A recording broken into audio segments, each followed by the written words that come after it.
la famille, nous sommes très heureux de nous retrouver encore une fois de plus devant vous et nous disons merci. Merci d'être toujours là, surtout à travers cet espace de commentaires. Merci vraiment, merci. À travers cet espace, tout le monde a une réaction, un commentaire, un conseil, une suggestion, une question. En tout cas, nous sommes très heureux et je voulais vous remercier pour les 11 000 abonnés parce que na Minitoyo, tu as déjà na 11 000 et quelques abonnés. J'ai dit vraiment merci, merci. Encore une fois de plus, merci. Na senga kibino toko mata na moi 11 000, toko mi déjà na 11 000 parce que nga Albert Premier chaîne oyo na banda na 0 abonné. Exacte que non na somba ki chaîne moko boyo ezalaki déjà na ba abonné ezalaki déjà na visibilité te na banda pena na 0. Donc ndenge naza awa na mona ndenge nini premier abonné à s'abonner na mona na miso nanga. Na bandi ko compter 2 3 5 10. Aujourd'hui, on parle de 11 000. J'ai dit merci pour ça. Nzamba Pambolabino, on est ensemble. Je ferai pour tout, je ferai par tous les moyens possibles pour rester réglo, pour rester nakatia logique, nakatia vérité. Mais bon, ça la peine na kobanga te parce que biso Albert Premier toza tena, tout pena batumo ya vrai. S'il s'agit de vrai yaka et pas na biso. Yomogo ko sentir parce qu'on est tellement logique, on est tellement averti, on est tellement vieux, on est tellement vrai. Donc en tout cas côté kuna bozala rapena na doute. Nous sommes tellement vrais parce que biso tozala ba fanatique ya vérité, tozala ba fanatique ya lumière et non pas l'obscurité.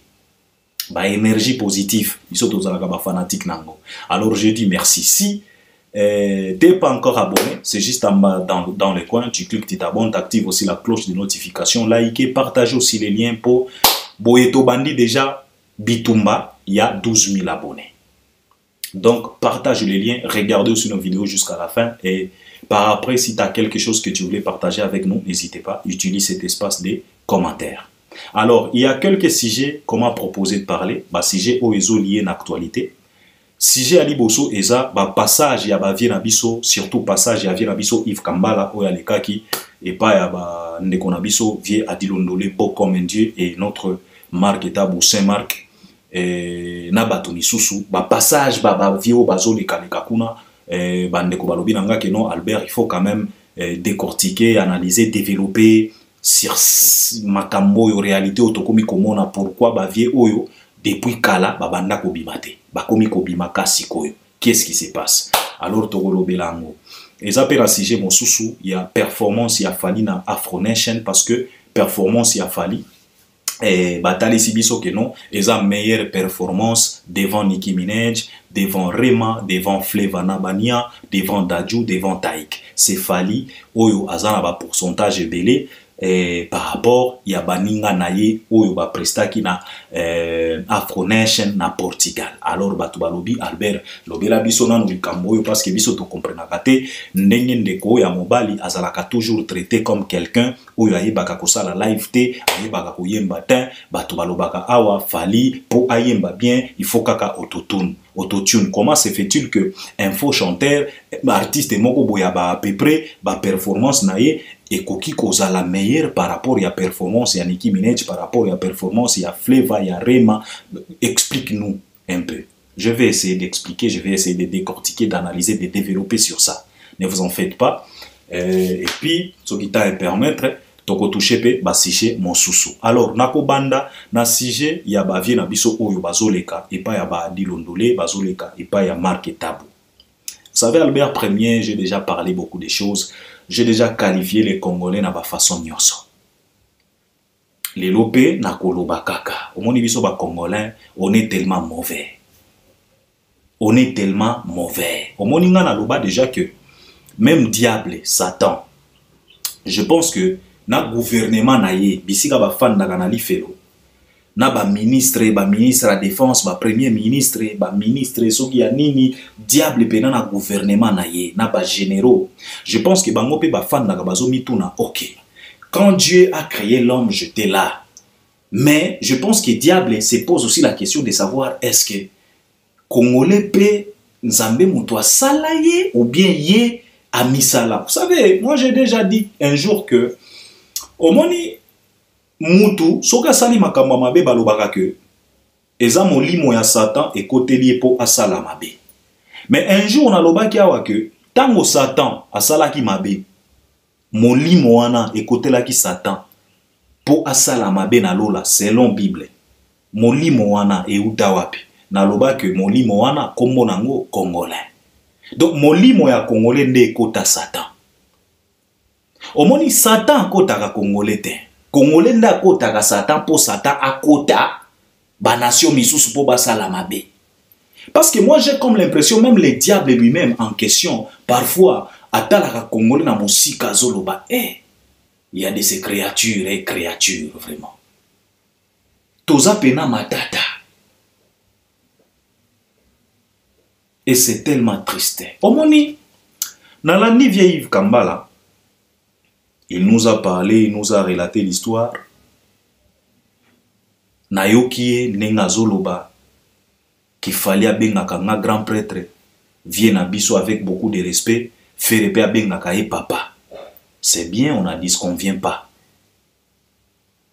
Vieille Yves Kambala a betele biso moi li solo moko boye que un jour Quadra a tunaye que petit au PC déjà permission pour ça l'album si quoi ça l'album te ponanini. Vieille Yves alobi na biso que akenda ke pas fala lobi na fali que mais si ko yo ba pesa ki permission pour ça l'album tililo ozo ça l'album te. Fala répondre à l'obana que vie biso tozo sala lokola ba chinois to tiena no batol et puis tozo matisa mir petit à petit na ba butu yo moko comprendre pourquoi aujourd'hui il est le guide, pourquoi aujourd'hui il est l'aigle. Imaginez-vous un peu na ba ane wana apesa ki vie Yves réponse ya lolenge wana ke biso to sala ka lokola ba chinois. Donc oyo zo mona na moi eza yango te yaka lobi kuna pour comprendre. Donc, il faut comprendre qui était cet homme. C'est vieux Yves Moutou a relaté biso histoire. Donc, ezola qui sa que, bazana ba moi, connexion, affinité, mogoboy.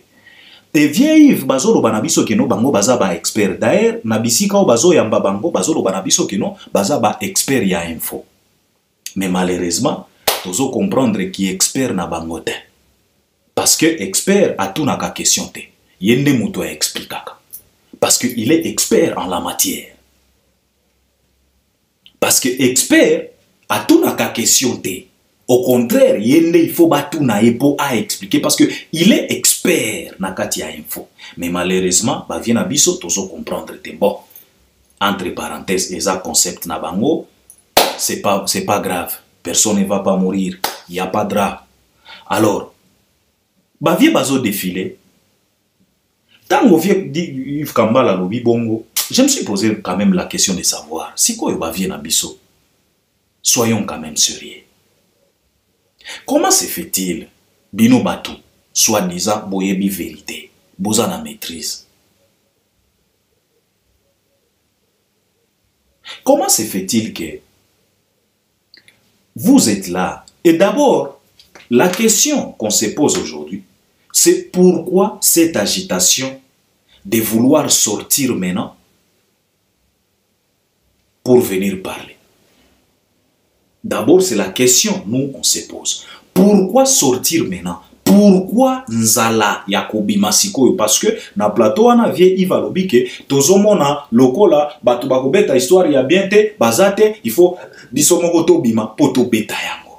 Et on se pose la question, pendant tout ce temps, vous étiez où? Lelo yo nini oyo Congolais alobi oyo atikala kolobate po ebimisa bino na ba madusu na bino po bomata au créneau pour venir parler maintenant. Quand Fali se faisait lyncher ici, matin, midi, soir, du lundi au dimanche, du janvier au décembre, de 2006 à 2024, le mec s'est fait insulter, calomnier, minimiser, dénigrer.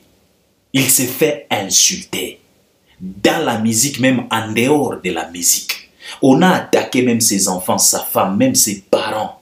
Les gens n'ont pas voulu à ce que les âmes de ses parents reposent en paix. Ils ont continué jusqu'au jour d'aujourd'hui. Vous n'avez pas sorti Naba Madoussou Nabino. Pourquoi? Pour venir parler. Bino Moutou, soi-disant, Bozana maîtrise à ma camp. Bino mutu soi-disant bomona fali na ebandeli. Parce que ozolo bakeno bato misusu ezaka lelo biso toyebi fali yakala. Alors fali oboyebi yakala yomoko yebi très bien bisika oyo likambo oya respect et bandaki. Donc ozana maîtrise. Alors les fali là qui respectent tout le monde, qui n'a jamais insulté quelqu'un, mais lui il s'est fait lessiver par des individus oyo bakoki même pas kofongola mbanga na bango devant bino ba Yves Kambala. Vous acceptez à ce que les indigènes comme Mose Kindingo, vous acceptez à ce que les inconscientes comme ba Virginie Mankwangala baya ko dénigrer fali na tuba batu nyonso tuba microbe nyonso oyo tolekaka pona ko dénigrer. Vous acceptez ça, mais botika laka toujours na bakwe na bino sans pour autant intervenir. Sans pour autant bobima bola taba cravate na ba veste na bino na ba maneti boya koloba na batu. Please makambo bozolo bana fali eza yango te parce que boza ba expert pona nini bosala ga yango te, pona nini bosala ka yango te.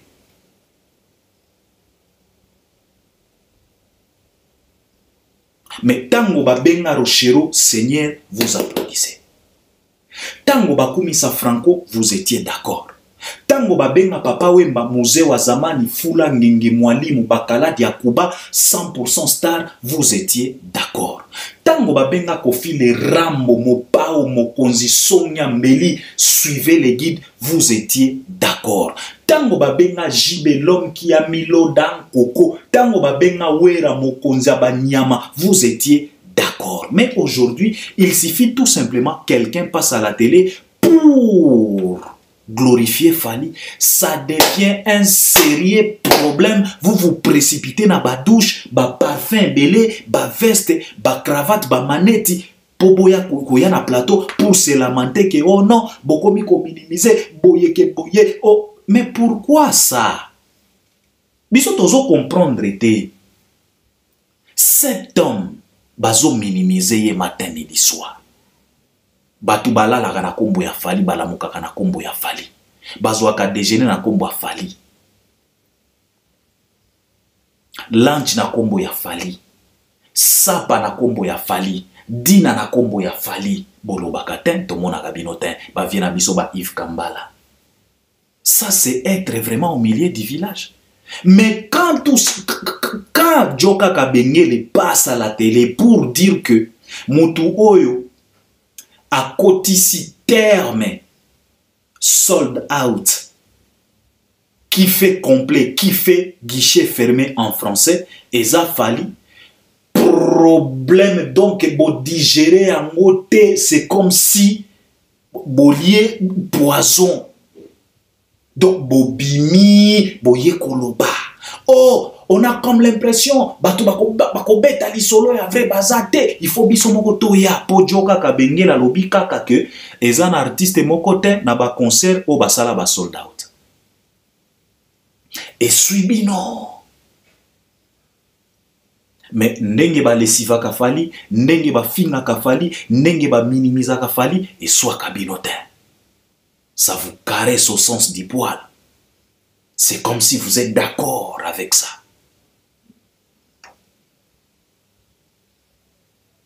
Ba vie na biso. Oh, chronique bozo tout est la tolo. Oh, biso to sala chronique musicale. Nengozo italele biso histoire otobanda wa bantenne. Ah, ceci, c'est là. On n'en dit ce qu'on vient pas et on est fiers de vous. Mais si ko biso tozo tout na bino. Pona nini soki kaka e komi tango ya fali, ça doit être un problème. Ça doit faire sortir tous les cafards de leur trou. Na bengi o kafarte, ezaka façon ya koloba. Pourquoi? Donc c'est Joka qui vous dérange. Bino bo bomba vérité. Au moins Albert Premier na loba très bien que musique na biso, histoire ya musique na biso etikala kolongwa na feuille brillante. Et komama na feuille brillant. Biso nyos to yebi, biso nyos to tanga. feuille brillant eza feuille oyo eza feuille ya tâtonnement oza sûreté na réponse ozolukisa eza feuille ya formule eza feuille ya rature eza feuille ya falsification eza feuille ya doute eza feuille ya à peu près eza feuille ya tantôt plutôt. Alors musique na biso eza kaka na feuille brillant. Vous étiez incapable ya kolongola musique wana na feuille brillant pour bokoma yango na propre. Parce que feuille propre, ça veut tout simplement dire la traçabilité dans la chose. La lumière dans la chose. Bosala yango te. Tile loyo. Bozo tatabana kaka ba plateau na bozo le kame tisikoyo. Nanu bolobi na biso vérité ata mon côté oyo bino bo maîtriser ezate.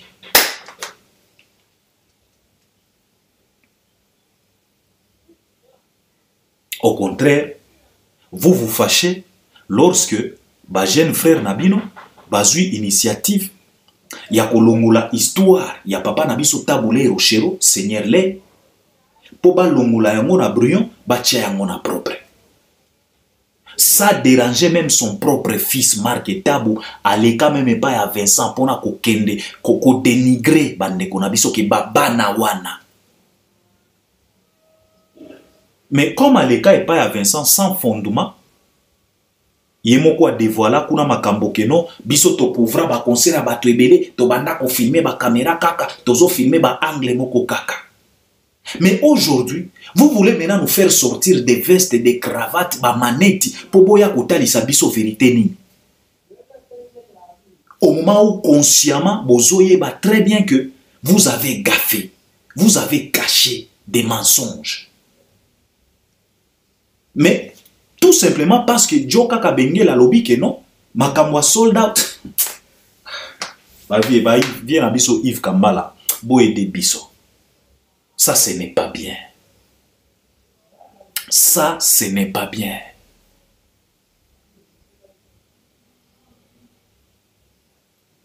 Et moi ce qui me choque, c'est que depuis Bobandi ko défilé et pas vient na biso Adilo Ndole, na vient na biso marketable.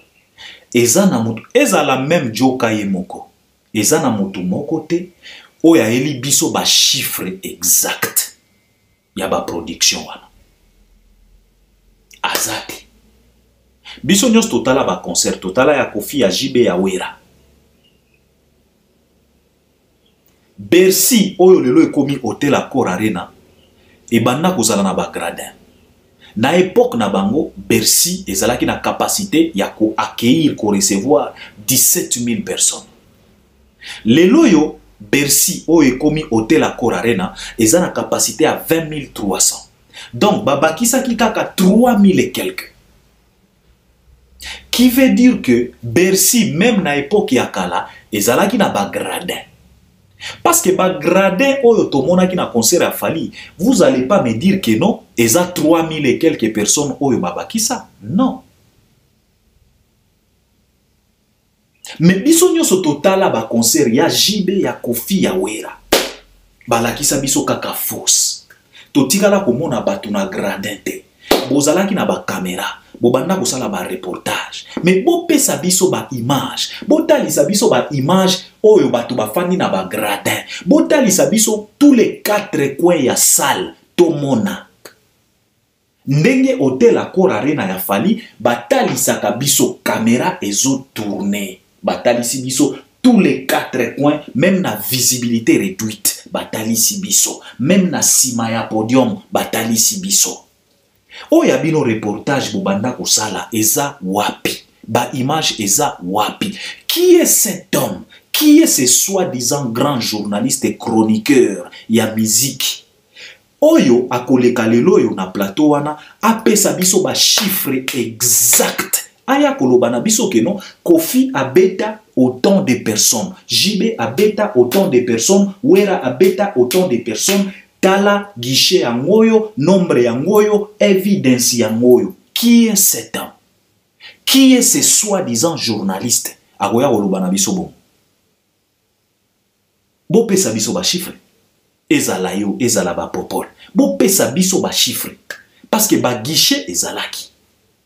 Vient abiso Yves Kambala lobby très bien que sold out ezakaka mot anglais. Effectivement, on n'en disconvient pas. Ça veut dire tout simplement guichet fermé, ça veut dire tout simplement complet. Mais attention ba lobby complet. Complet ezalaka pe na chiffre nango. Parce que sold out, quand quelqu'un réalise un sold out, ça veut dire quoi? Sold out ne veut pas dire que tu dois remplir la salle, vouloir ou pas. Non. Tu peux louer une salle de 80 000 personnes, mais toi tu dis que non, on va vendre que 40 000 billets. Et si au qui tous les 40 000 billets, on va dire que tu as fait ton sold out. Tu as soldé tous les billets.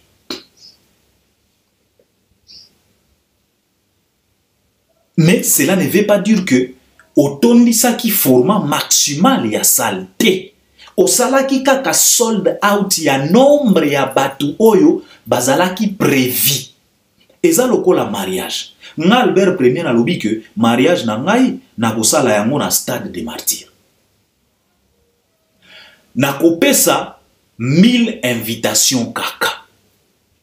Na décorer stade des martyrs, na tieba décoration. Et puis na pesi 1000 invitations.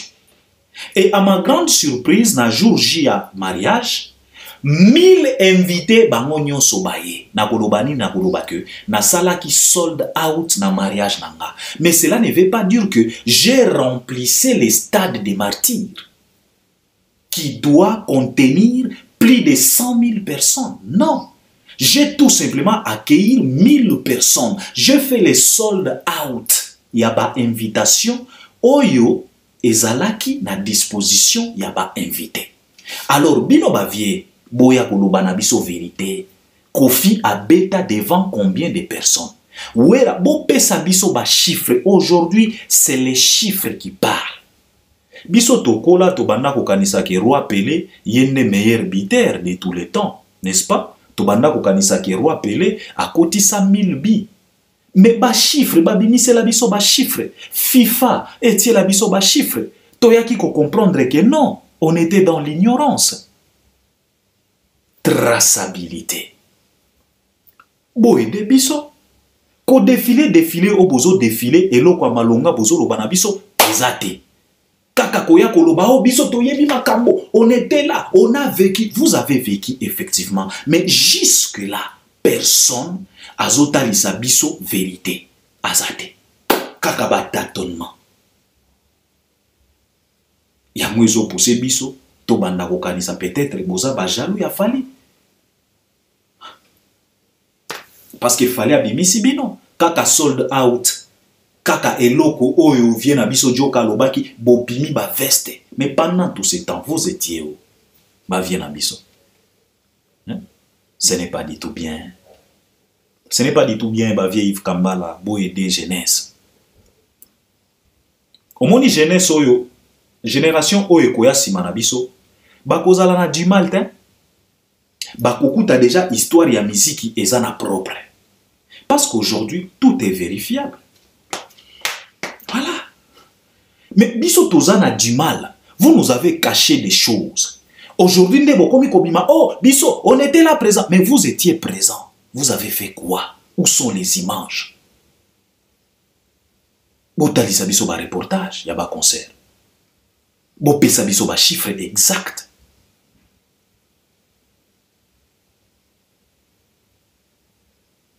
Il faut arrêter avec ça. Ce n'est pas du tout bien. Arrêtez. Botika pe jeunesse c'est ça la moussala. Bazo sala pe moussala. Personne n'a minimisé Taboulay, personne n'a. Ezana mutu moko te oyo aboyi ko reconnaître. Soki ko glorifier fali et puis fali yango ba glorifier ka ete. Ba lobaka kaka vérité ya makambo ya so sala. Ba glorifier ka ete. Je pense qu'il va venir à Bisobo et des Bisso. Il faut arrêter avec ça. Ce n'est pas bien. Alors, ezape na likambo oyo, bato balobi ke non Albert, comment se fait-il que bato balobaka ke Fally c'est un faux chanteur, Fally ayebaka kosala live te, comment est-ce que performance na ye na Afro Nation ekoki kozala meilleure performance par rapport ya Niki, par rapport ya Rema, par rapport ya Fleva, par rapport ya Taïk, par rapport à Dadju. Parce que Fally azana ba pourcentage ebele koleka bandeko na biso wana. Vous savez mes chers frères, aujourd'hui il faut tout bandako éviter ba débat mosusu. Au moins inonce bi ayembela biso na nzembo moko boye en disant que fouiller les débats. Il y a de ces débats pour le moment qu'on doit fouiller. En tout cas, ce que moi individu moko boya komi ko yana ba débat moko boye tourne les dos ki manayo. Parce que énergie oyo zanango il faut ko salela yango pona makambo ya kitoko. Pona makambo oyo ekoki ko kotisela yo mwa eloko. Pona makambo oyo ekoki ko ouvrir ba porte quelconque. Et il faut que la paix batu à fréquenter, il faut que la batu à discuter. Je vous ai toujours dit que ne cherchez pas à traîner les noms des Fally n'importe comment et dans n'importe quoi. Eza kombo ya kosagana na ngote. Eza kombo oyo ekotaka Champs-Élysées. Eza kombo oyo efanda devant Joe Biden. Ba pesa pe kombo wana micro, kombo wana eloba pe. Et pesa pe à vie oyo mokili mobimba eyoka eza kombo oyo et pesa mbote Joe et pesa mbote Ban Ki-moon na Barack Obama eza kombo oyo et fanda devant mindele na occasion à COP 21 si je dis pas de bêtises na France kombo wana eza kombo oyo et uti kobeta dans la plus grande salle de l'Europe, Paris la Défense Arena, devant plus de 40 000 personnes. Kombo wana. Alors, ce que moni mutu, alingia azwa kombo wana, abanda ko traîner ango na ba débat moko boizanga mutu na makolo, qui m'a fouillé les débats.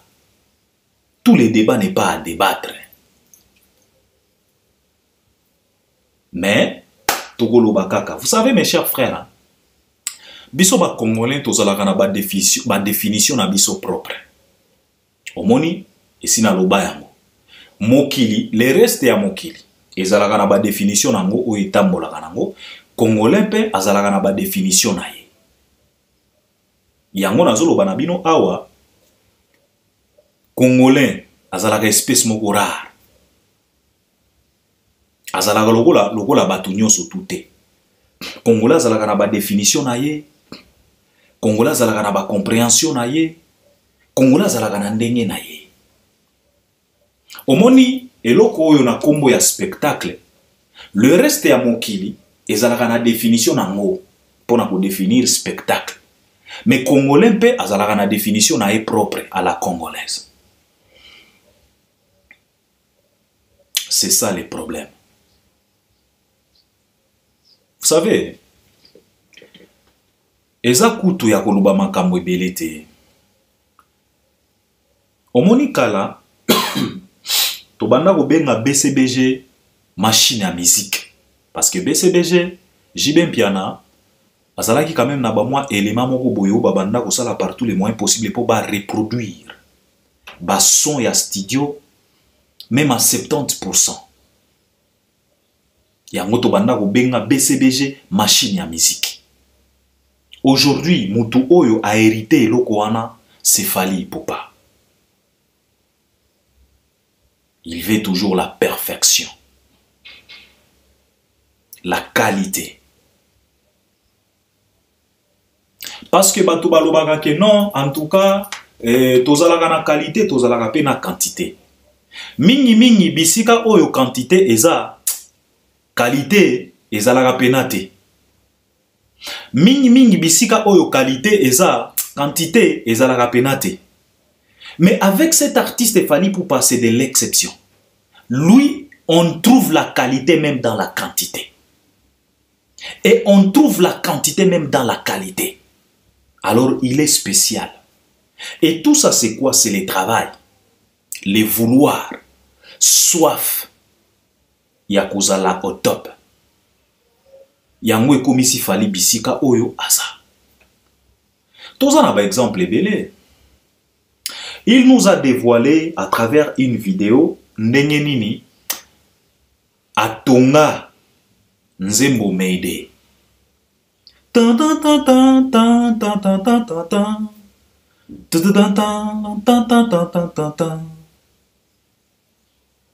À travers cette vidéo, on a vu nous-mêmes combien vient biso ba wili ba mona pasi pona kaka intro wana ndenge fala zongisa bango à plusieurs reprises vient wili a meki balobi te yango te kinga na meki balobi te yango te. Tomona à travers cette petite vidéo, il nous a dévoilé comment est-ce qu'il a créé, il a fondé à Tonga Mayday, qui est la meilleure chanson de l'histoire de la musique congolaise aujourd'hui. On a vu avec nos propres yeux comment est-ce que cet homme, il a créé cette chanson. C'est la chanson la plus streamée, si je peux le dire, Yarumba Mayday, parmi tant d'autres. Et tant d'autres, wana ezaka kayaye. Pardon. C'est Fally Ipupa. Alors, Olandakate, ba bonobo oyo bayaka awa pona kwa broture bato. Et si toloba na bino que si tu veux être abruti par batou quelconque, ezaka volonté na yo. Parce que si toloba awa, le monde est au courant de tout. Car l'internet est à la portée à tout le monde. Tout le monde peut checker, tout le monde peut vérifier. Les images sont là, les chiffres sont là. Okokosa nani. Toza na système yavar. Na moindre erreur, bako siffler, bako checker. Ata soki oza orge ya quelques millimètres, bako bina yo wana bako refuser yango. C'est ça le monde qu'on est aujourd'hui. Et ça monde te aba Maradona ke okotisi bina loboko et puis okomi pe star, batu bakomi koloba ke non, soki même magique. Non. Aujourd'hui, Mbappé ne peut pas faire ça. Messi ne peut pas faire ça. Cristiano ne peut pas faire ça. Erling Haaland ne peut pas faire ça. Phil Foden ne peut pas faire ça. Vinicius ne peut pas faire ça. Rodrigo ne peut pas faire ça. Bellingham ne peut pas faire ça. Effectivement, Kamavinga ne peut pas faire ça. Parce que VAR est ça. Batiela ekutu VAR kakate. Batiela epe goal line. Cela veut dire que ce qui ballon n'a nous traversé ligne sur tout montre qu'on vibre. Le lobe arbitre bazana ba montre vibreur. Montre il faut et vibrer. Ce qui est vibré, arbitre à quoi accorder. C'est ça le monde que nous vivons aujourd'hui. Alors, okokosa nani? Oko dérouter nani? Oko abrutir nani? Si tu te laisses emporter par des bêtises comme ça, eza choix na yo. Mais Bisso Albert Premier, jamais de la vie. Il n'y a aucun artiste et musicien congolais. Oyo akoki kote lema devant Fally na makambo ya live lelo azate, même vieux quadra azoko kalisusu te. Preuve année, on a assisté à un événement en plein concert ya Koffi Olomide. Balingi babeta Nzembo et Pucha. Fally na podium. Tango kaka babandi melodie fala lobi te, vie te, ezalaki boye te. Biso nyonso toyebi concert wana.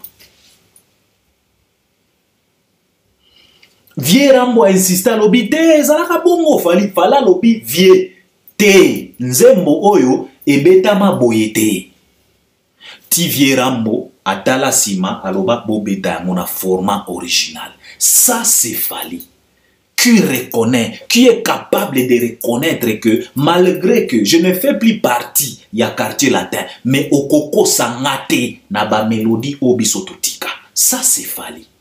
Motu ya lolenge wana, yo koya kolobananga que il y a en plein concert il y a Mopao. Fali a corrigé même Mopao en disant que vie ezana ba note oyote, s'il vous plaît. Cela nous prouve à suffisance que même Kofi Moko azoyemba banzembo na ye na ba note originale te. Na ba note fondamentale ou bien fondamentaux te comme tu veux. Parce que Fali nous a prouvé à l'Obana Quadra bongo te vie bongo te tiba changea. Ba beta ba note nango original. Fala loba ah, voici. Voici. Alors un homme comme ça, yo lingi siko oya ko faire comprendre ba Congolais que c'est un moindre. Naza kutunata ebelete. Je voulais tout simplement vous dire ceci aujourd'hui. Il n'y a pas un artiste et musicien congolais oya koki ko telema devant Fali na makambo ya live, na makambo ya performance azate. Soki bino ba Congolais performance pona bino eza koya Barbara Pravi Fere wanande performance yangote. Il ne s'agit pas de ça. Ça c'est créé. Alors, ba expert, ba ingénieur, ba metteur ya scène, bazala ki wana na Afro Nation. Eza festival ya munene parmi ba festival ya munene ya mokili. Les connaisseurs na kati ya matière bazala ki wana. Bazota la performance ya Niki, performance ya Rema, ya Fleva Nabania, ya Taiki ya Dacho. Balobi na yo ke non, Fali Ipupa. Yo siko lingyo chatembe. Na ba concert ya nani, quel est cet artiste musicien congolais oyo a reproduisa ka son à 90% lokola studio nani? Nani? Biso nous sommes qui n'a parlé la Défense Arena, tango falazo interprété mal accompagné. Mal accompagné, c'est pas une chanson moindre. C'est pas une chanson moindre à interpréter. Tango fala yembaga seyo.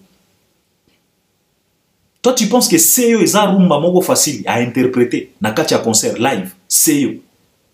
Tu penses?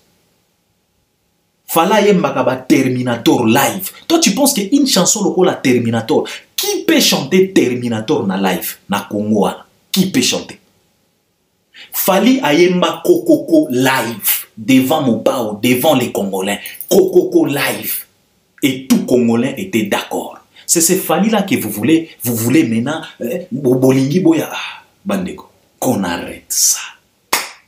Bokoko Sanani, Tozana VAR, Tozana goal line, Tozana montre vibraire. Lelo na kati ya hero, ballon oyo ballon bazo beta ndembo, batie technologie na kati. Donc okoko sa mutute. Eza monde ya lelo monde ya bafali. Alors si performance ya Fali eza meilleure, biso nyonso tomona ki Afro Nation. Okoniye na nini? Okotia tembe bisika nini? Il faut arrêter. Fali c'est le meilleur aujourd'hui. Et que ça vous dérange ou pas, c'est le meilleur. Tokoloba yango kaka. Tina suka. Et ce qui botali bien te, ti mokolo fala kolongwa na mokili oyo, et kozala na artiste moko te oyo a ko réaliser makambo o fali a réaliser. Ce qui bozo sakana kaka. Je dois m'arrêter par là. Les mêmes Fali Ipupa va se produire à Lyon les 6 aujourd'hui. Nous sommes le 1er juillet. Il nous reste que 4 jours. Après les 6 à Kokende na Bordeaux. Le 13 juillet. Après Bordeaux à Kokende na Italie. Et puis il va nous dévoiler aussi d'autres dates. Et puis Azapena 48 heures na Stade des Martyrs. Je pense qu'on est ensemble. C'est ce que je voulais partager avec vous. On est ensemble à la prochaine. Merci beaucoup. Et puis, réagir aussi à travers les commentaires. Merci.